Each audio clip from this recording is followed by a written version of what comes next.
Okay, we're up here in Hobcaw Creek. We just sampled 2 sites.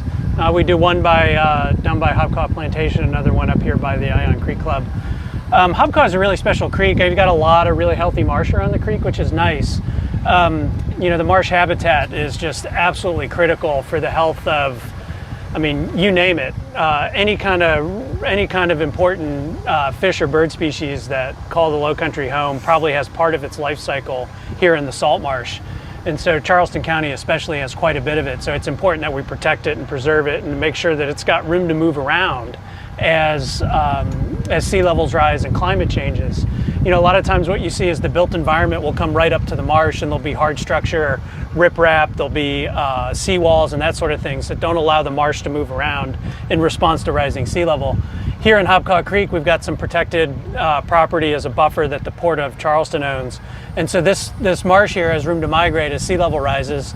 It'll actually kind of march back into the forest. You'll see the species changes. You see a bit of that here as saltwater moves a little further up the bank line. You've got some dead pine tree and some dead, looks like live oak, that are right there kind of on the fringe of the marsh. And so as the marsh migrates up with sea level rise, it allows the marsh to expand and grow and move around. And that's really important that we protect these kinds of places so the marsh has a lot of room to move around.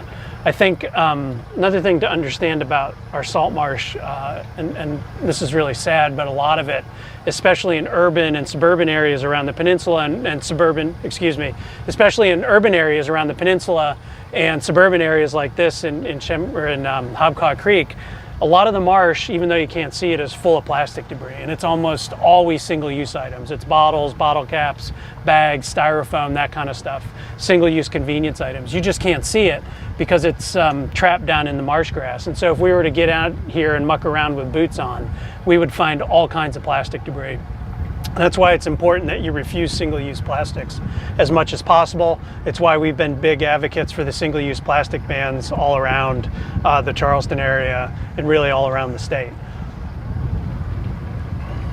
Yeah, SCELP has been committed for a very long time to protecting saltwater, not only saltwater, salt marsh, but freshwater wetlands as well. They all serve similar functions, and they have the similar functions and values, such as filtering sediment and protecting from storm surge.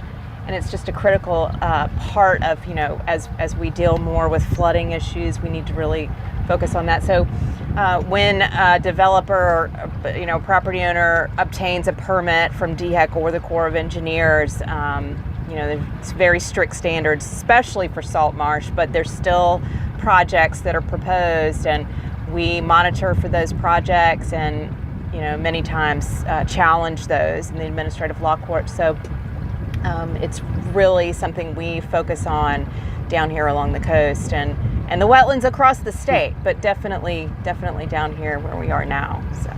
Yeah, the freshwater wetland and the salt marsh are sort of the basic unit of low country hydrology. Yeah. And you can't have healthy creeks and rivers without healthy, protected salt marsh and freshwater wetlands. They're just absolutely critical.